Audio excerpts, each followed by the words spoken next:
I quote, "It will be a dark day for America.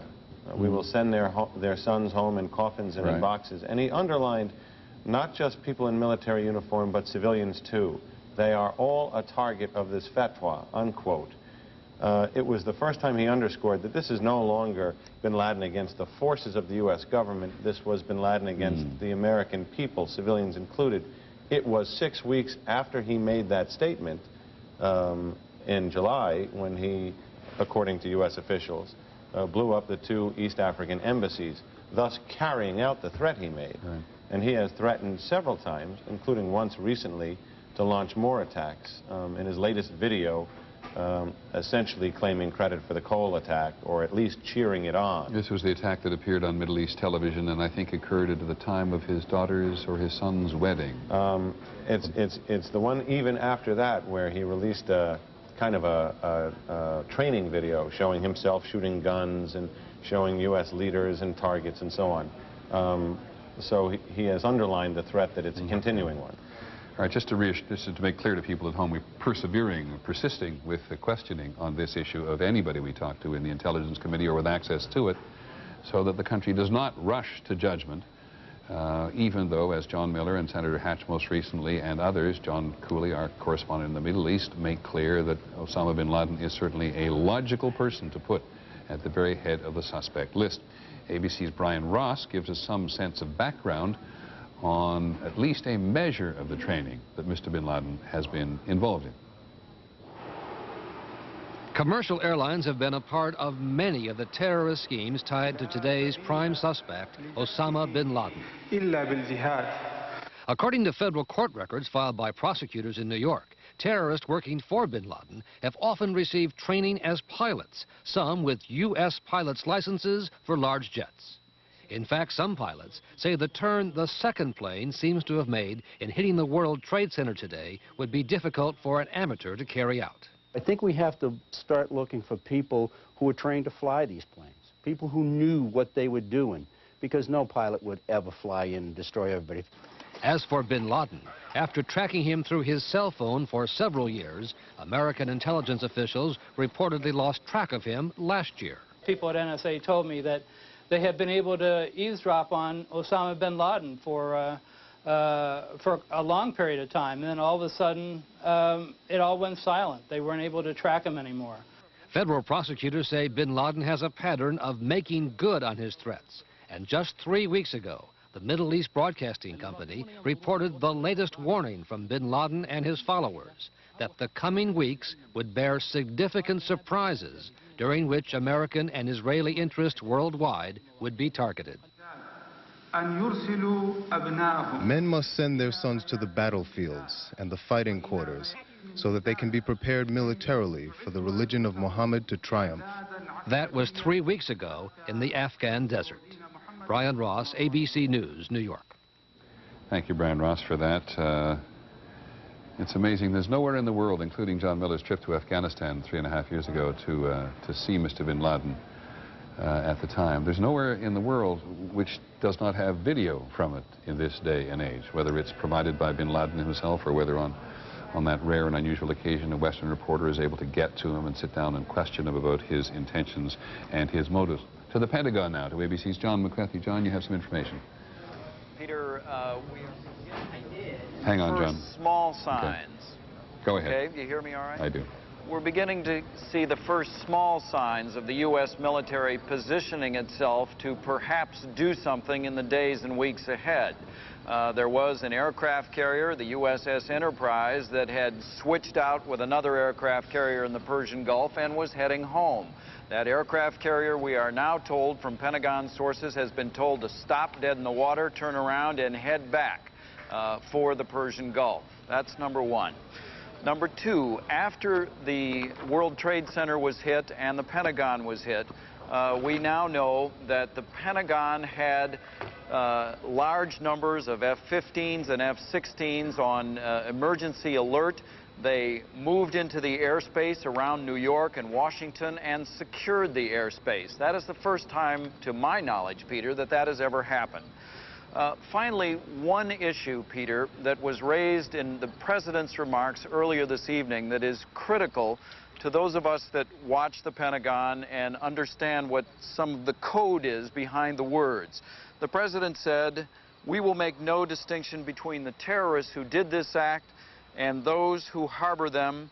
That is a critical statement, because what it is telling us is that the rules of engagement that America is going to go after these folks under are going to be different than it has ever been before.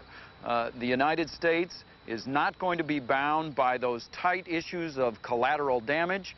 They are not going to worry nearly as much about the loss of innocent life as they have done before. It is a very important signal that the president has laid down tonight. We discussed that particular statement earlier, John. Does that not depend to some extent on who, if anyone, has collaborated with a terrorist, that is to say, a state? Of course it does. But what they are saying tonight, Peter, again, to use the example of Osama bin Laden, if this is an independent terrorist operation that he may have been involved in, the signal is that the United States is going to go after the Taliban, and that is the government of Afghanistan that is harboring Osama bin Laden. But as you may recall, in other conflicts, the United States has been very, very concerned about the issue of what they call collateral damage, and that is the loss of innocent civilian life because of military strikes that the United States might take in retaliation. That is not going to be a concern, apparently, in this case, if the United States launches some sort of military attack. Well, yet to be answered, John, whether or not the United States would suddenly change its mind about collateral damage and civilians. It's always been an essential point of pride in the United States, even when it has caused collateral damage, that this is not something the nation does easily. Let me run through these nations that are at least, and if not an issue today, at least, are you still there, John? Yep, I'm still with you. These nations which come up in conversation at all times like this. Iraq. The United States has thinks it's detected Saddam Hussein's hand in terrorism in the past. But there's no evidence, is there, that Saddam Hussein and Osama bin Laden get along? They appear to have parallel interests, Peter, but they have very, very different religious interests. Osama bin Laden does not believe in the things that Saddam Hussein does, and American officials know that they have had contacts and conversations, but the indications are that Iraq and Osama bin Laden have not been able to see eye to eye on doing anything cooperatively. Okay, that's one. Iran. Now, Iran is very much, or principally at least, and John Cooley points this out tonight from the Middle East, is principally anti-Taliban in Afghanistan, and not likely wants to encourage either the United States wrath or Taliban factions which want to make trouble in Iran. Fair comment? Absolutely. There has been major border disputes between the Taliban and Iran. They do not like each other. They have had casualties. They've grabbed hostages. They are not on friendly terms. And in fact, Iran has been supporting the one faction in Afghanistan that has been fighting the Taliban. And just to keep going down the list here, with which we've been familiar down for the last couple of decades, Libya. Colonel Gaddafi, I think, is described by many people as a flake these days, and certainly in terms of search of power in Africa, or better relations in Africa, because he wants to make a stronger economic base for Libya and has shown no signs of being involved in international terrorism in recent years. Am I correct on that? Peter, Muammar Gaddafi is no longer seen as the kind of terrorist threat that he was before.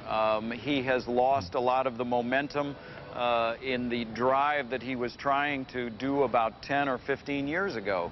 And you're absolutely correct. He wants economic legitimacy because he now sees that as the only way that his country is going to get out of the economic problems that it has had over the last decade. And finally, two other countries which have been involved in violence. Pakistan, a very unsettled country in the world, recently been a coup, very close association with Afghanistan, at least through its security services.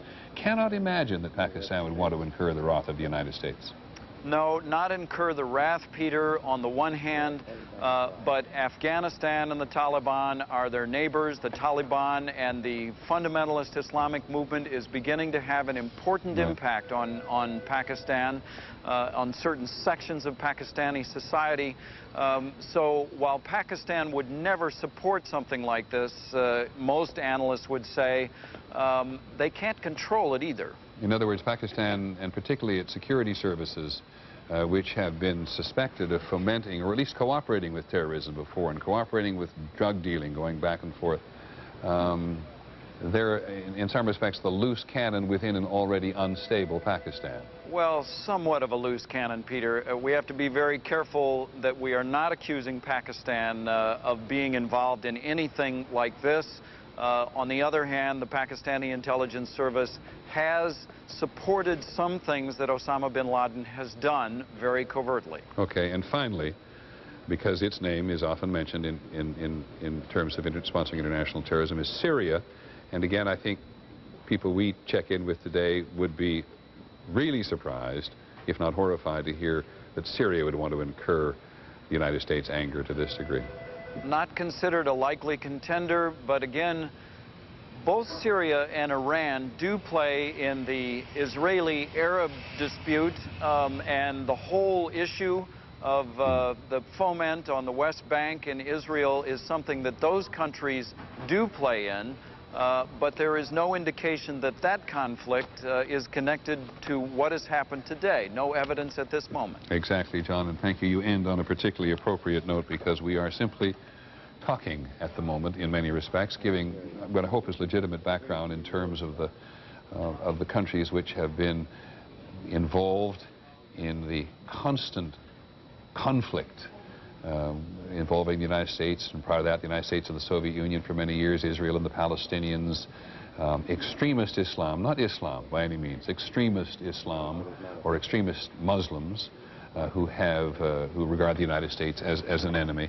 And so that's the aim of controlling that conversation. We have no idea at the moment what the CIA or the National Security Agency or the White House actually believes at the moment in the wake of these astonishing attacks today on the trade towers and on the Pentagon outside Washington. And recall back to the reporting earlier today, one of those aircraft, Dan Harris, ABC's Dan Harris, who was out in Pennsylvania, reported that at one point the United Airlines aircraft that went down in Pennsylvania, in fact, at one point had asked for a change of flight plan for Washington. And the plane crashed shortly after that, so we have no idea what that means. And in terms of the rest of the world's concern about this, we've talked a little bit about the height of the trade towers today. The tallest building in the world currently is in Malaysia, in Kuala Lumpur, which is the Malaysian capital. It has a name, the Petronas Towers, I think it's called. The Petronas Towers or something, two towers, much more futuristic looking than the trade towers here, but it was evacuated today in the wake of a threat to it, as were many public buildings, malls, entertainment centers, all across the United States and in many other places today. We've had a couple of visitors today, young photographers, who were closer, I think, to the aftermath of this scene in the World Trade Towers, and a great many other people who tried to get there. And we asked Connie Chung to put together a piece on the photographers today who managed to get closer than most people to what was actually happening. Here's her report. Around 8:45 this morning, when the pilot witnessed an airplane crash into the North Tower of the World Trade Center. In a day filled with images we may never forget, this one stands out. The extraordinary footage of an American Airlines jet slicing through the #2 tower of the World Trade Center. That image was captured by 40-year-old freelance cameraman Evan Fairbanks, who had been working 2 blocks away. I suddenly saw a white flash from the left side of the frame, and it lasted long enough for me to be able to identify it as a jet. When you saw that plane hitting the Trade Center tower, could you actually fathom what you were viewing? Not at all. It was very surreal. I felt like I was in another dimension, and we weren't even on the same planet. I guess as the human stories start to emerge, and we see more people and we hear more names, it'll become a lot more real to me. But right now, I feel like I'm still in the bubble of the day, and the whole experience is just kind of numbing. Fairbanks has been a cameraman for 16 years, but today he wasn't operating on experience. It was instinct. And that's what drew him back for one last shot. That's when the tower began to collapse. I was looking in the viewfinder, and I just saw this reverse mushroom cloud billowing down, and I realized my proximity, and immediately just turned and started running north. But for Evan Fairbanks, this is the image that will haunt him and us for the rest of our lives. The image of that plane just coming out of nowhere, coming into the frame, and disappearing into the south side of the tower, as if a floor had been hollowed out and it was a hangar that it was just landing in. We've seen these images in movies, and we know that it's all artificial, and Hollywood makes it. And it's hard to put together that it's real this time. Well, and it was real, as everybody now knows. It's interesting, in the Middle East, political leaders have asked people not to celebrate this attack on the United States. It's interesting that, even in nations which have historically had a long friendly association with the United States, including Egypt, there has been a tendency among some people who have been more profoundly politicized in the last several years to acknowledge this attack on the United States with pleasure. In Cairo, it's reported tonight that some students, taxi drivers, and shop owners actually crowded around television sets watching what was happening here and saying in Arabic, Mabruk, Mabruk, which actually means congratulations. But it's fair to say, knowing the region reasonably well, that there are a vast number of people in the Arab world who are deeply attached to the United States, a great number of people who have family living in the United States today. There are some towns on the West Bank in the Palestinian territories today, one of which comes to mind is Ramallah, this deeply troubled city in the Palestinian territory today, where more people from Ramallah historically live in the United States than do there as well. And I think that is why Governor Pataki and Mayor Giuliani, and certainly the political leaders in your town, living elsewhere in the country, have made a special effort today to call on people to be tolerant and understanding, and not to lay blame and let their prejudice run away with themselves, because we don't know who did this. We do not know who did this, and any tendency we may have to lean in the direction of saying that one group or the other did it quickly reminds us of what happened at Oklahoma City, when we all thought it was one thing, and it turned out to be someone else. John McWethy is outside the Pentagon. John, I gather now you have what we can call a preliminary casualty figure. It is a preliminary estimate, Peter. It comes from one of the fire chiefs who has been handling the operation here today. The Arlington County Fire Chief is saying there could be 800 dead in the Pentagon. Can I just ask, John, could be or are? Could be. They do not have a body count because they still do not know even how many people are really missing at this point. He made an estimate by figuring out how many people were in the area that collapsed, plus the people that were in the airplane, and that is how he came up with a figure of about 800. Okay, thanks, John. And anything on injured at all? None whatsoever, Peter, although they've been going out to the hospitals in Northern Virginia as needed, several hundred, we believe. John, as horrendous a situation it was at the Pentagon, the military is actually in a better position to assess its casualties than anybody around the trade towers. Just simply, it's got better records, know who comes to work in the place, and can check people more carefully. Well, they have a whole plan for evacuating the Pentagon. In fact, I talked to one office that was supposed to be meeting on the helipad outside the Pentagon in case there was a problem. Of course, that's where the plane went in, so they had to assemble somewhere else. They are very organized, and the medical teams came in very rapidly, military and civilian, to this building. So they had a plan, they executed the plan. No one dreamed that they would ever have to do it because of this kind of attack, but they did it very effectively today. Thank you, John. John McWethy at the Pentagon telling us that according to the fire chief, the Arlington fire chief, there could be could be as many as 800 people dead in the attack on the Pentagon today. And lest you lose sight of it at all, this is where an American Airlines flight, American Flight 77, which was destined from Washington Dulles originally to the West Coast, had 58 passengers and 6 crew on board. This was the aircraft, this Boeing 757, which attacked the Pentagon today. I can't think of any other words to use other than attacked. And the fear of violence continues tonight. ABC's John Miller, I gather, has just heard of an incident in New Jersey. The New York City Police Department has a report that the FBI is responding to New Jersey because a truck reportedly loaded with explosives has been stopped by authorities on the road there, and the men with that truck have been detained. Members of the Joint Terrorist Task Force, according to the New York police officials, are responding to question those people. I want to underline that all the phones to police headquarters and to the FBI from here seem to be disabled. So sorting through these reports to get specifics, to sort them out, can sometimes take time. But this is information that is in the possession of the police department, comes from the FBI, and we don't know the exact significance of it. Okay, thanks very much, John. Well, I guess it's also clear to people now that ABC News is going to stay on the air for an indefinite period of time.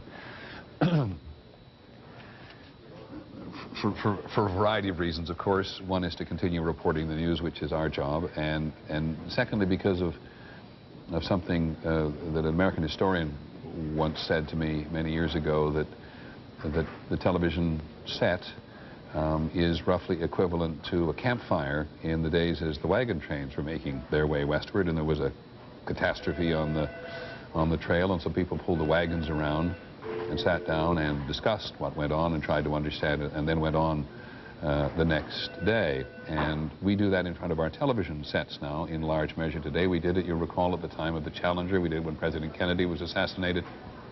We've done it in any number of incidents, whether we're working on television or watching television or contributing to it in some way. This is in some respects the national campfire, to use that analogy. And one of the things we try to do at the moment is to reach out and, not in any scientific way, try to understand how people are feeling about this. Not just the man-on-the-street interviews, which we'll get to in just a second. They're so important, but in terms of trying to understand what people's attitudes are about things. And so we did a poll. An ABC News poll has already been conducted, one of them. And you may find it interesting. One of the questions asked, did the United States do all it could, reasonably could, excuse me, to prevent these attacks? And there's a split right down the middle. 43% say yes, and 44% say no.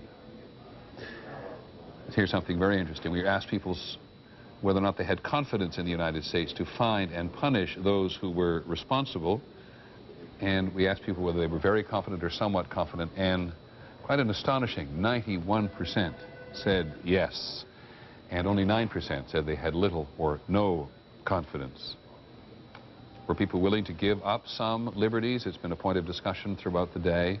Were people willing to give up some liberties to support a crackdown on terrorism? 66% in this poll, very quick poll. It's a limited number of people, only 600 people interviewed, plus or minus 4%, all those usual admonitions about it. But 66% of people said they would support sacrificing some of their liberties in order to crack down on international terrorism, on terrorism in general, and 24% said no.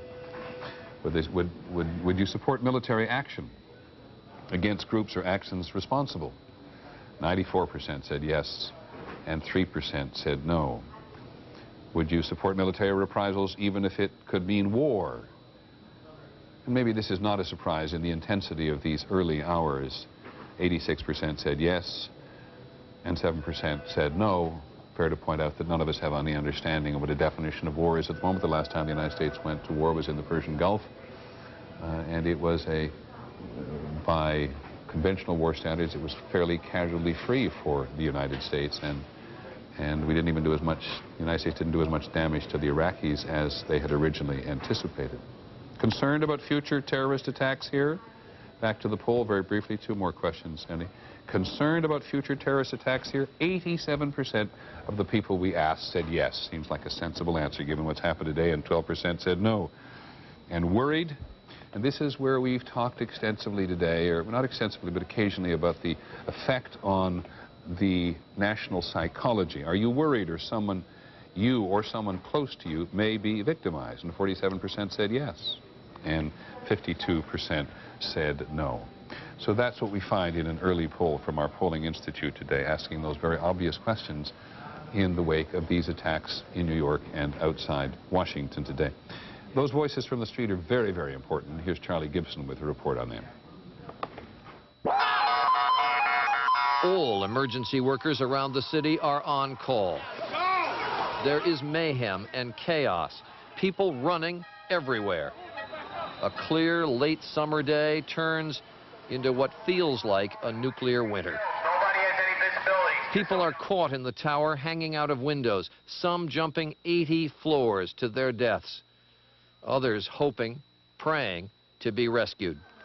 As men and women head down, trying to flee the building, firefighters are racing up to do their job, only to become the first victims. Then, incredibly, Tower 1 comes tumbling, cascading down. Some of the emergency workers who managed to make it out need to be treated themselves.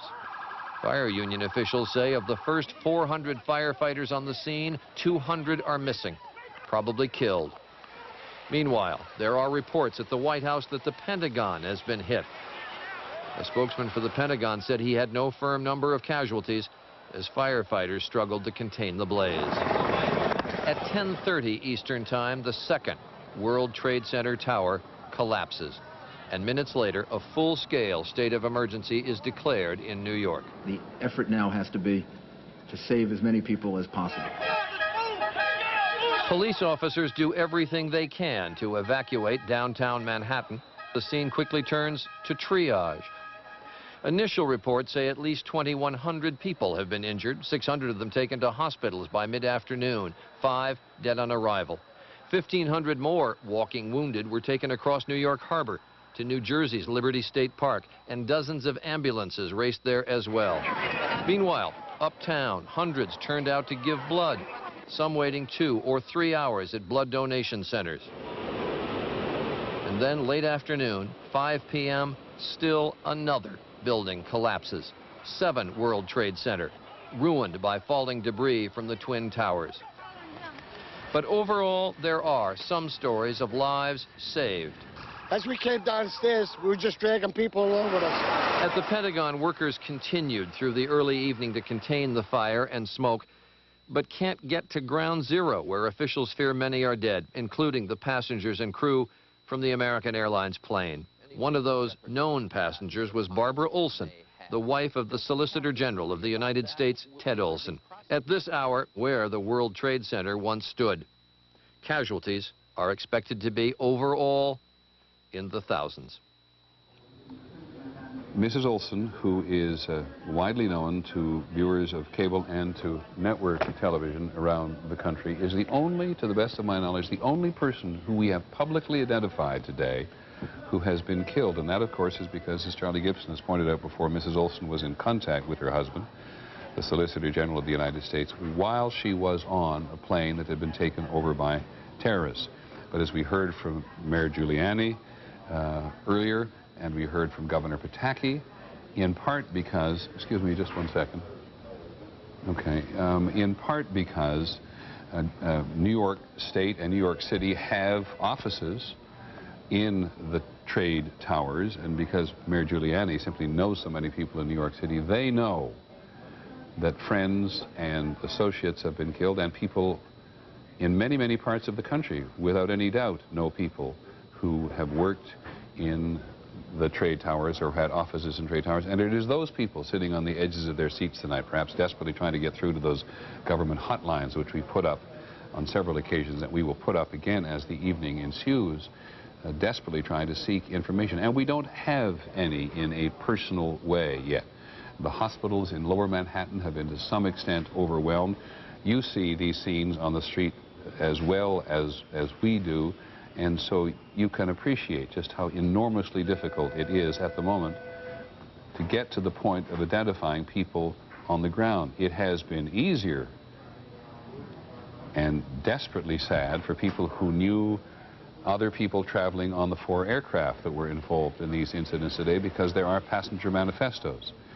And we know that the airlines have, over the years, improved tremendously their capacity to get in touch with relatives. Do you remember after TWA 800 there was something of a scandal?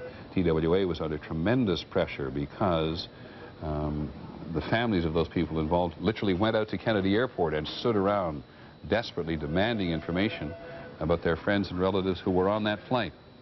And the airlines have become much better. So people, and 266 people, we believe, were killed on those 4 aircraft today. 266 passengers and crew flying on those flights, which were taken over by terrorists and then directed at these essential American targets today. Now, it's just a little before 8 o'clock in the western part of the United States today, and in a short while from now in the eastern part of the United States, some of the local television stations, our affiliates up and down the country, will be breaking away. We'll come back in a minute, but I want to check in with Cynthia McFadden, who's been down at the Chelsea Piers, right on the river, on the Hudson River, on the west side of Manhattan. And Cynthia, you have been waiting expectantly all day, because this was the place, or this still is the place, where people are expected to be brought. This still is officially placed, Peter, the place where people will be brought. However, we've just been told unofficially,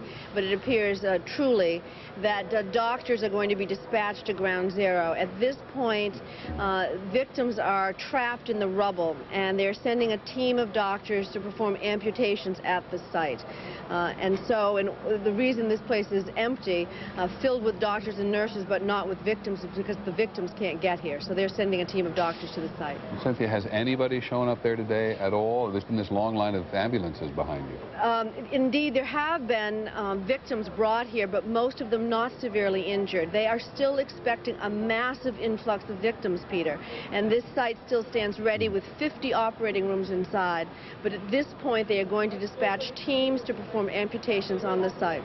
Okay, Cynthia, thanks very much. 50 operating opportunities at Chelsea. This is this enormous sports entertainment center on the west side of Manhattan, which has been turned into a disaster preparation area at the moment, and the federal government and the state government and the city and hospitals and volunteers from every aspect of the medical community have descended on these locations tonight to be ready, lest they are able to help.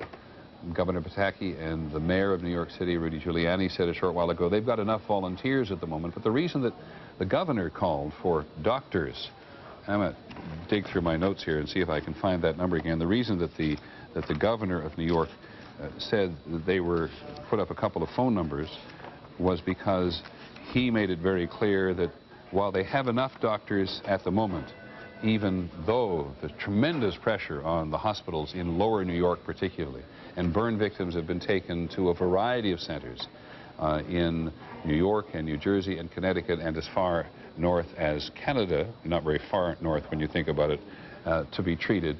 There is going to be a need for the people to be relieved, and so the governor offered this number for doctors who wish to volunteer their services. 518 is for doctors. 518-431-7600, 7600. And he also gave us another number for nurses. Shortage of nurses, as everybody knows, and he gave a number for nurses who wish to volunteer as 1-800-628-0193. 1-800-628-0193. This is not to imply a shortage of doctors or nurses at the moment. As Cynthia McFadden says, there are 50 operating theaters. 50 operating theaters set up in this huge sports complex, as close as you can reasonably get to the World Trade Centers, very close indeed, on the West Side Highway that goes down the west side of Manhattan, who are there prepared to help. That is that skeleton of the front facade of the lower part of one of the trade centers. And we've seen this many times, this horrendous result of the power of the collapse of at least one of the trade towers in and of itself, when the intense fire started when these two large commercial aircraft went into these planes, caused such fire, aided by aviation fuel, so that the steel simply couldn't stand it, melted, collapsed on itself, and then simply collapsed floor by floor down to the bottom. So we will pause for a few seconds while some stations on the eastern part of the United States go to local news. ABC News is staying right here. And it just slammed right into it and was completely engulfed. Today, our fellow citizens, our way of life, our very freedom came under attack. And about the time I saw the plane, I watched it come in very low over the trees, and it just dipped down, came down right over 395, right into the Pentagon. None of us will ever forget this day. Yet we go forward to defend freedom and all that is good and just in our world. This is a special report from ABC 7 News, America Under Attack. It's a terrorist attack that has killed thousands of people. Good evening, I'm Maureen Bunyan. And I'm Kathleen Matthews. Thanks for joining us. It's been more than 12 hours now since terrorist attacks rocked New York City and the nation's capital. Still tonight, in the smoldering wreckage of the World Trade Center and the Pentagon, the devastation is not fully realized. There is, of course, shock, fear, sadness, and anger as we wait for the final toll this attack has taken on the lives and the spirit of a nation. Terrorist attacks can shake the foundations of our biggest buildings, but they cannot touch the foundation of America. These acts shatter steel, but they cannot dent the steel of American resolve. Those words of comfort and condolence from President Bush tonight to a nation in shock. This after the most heinous attacks of terrorism to ever hit America. It was 8:45 a.m. when a hijacked American Airlines jet slammed into one of the World Trade Towers.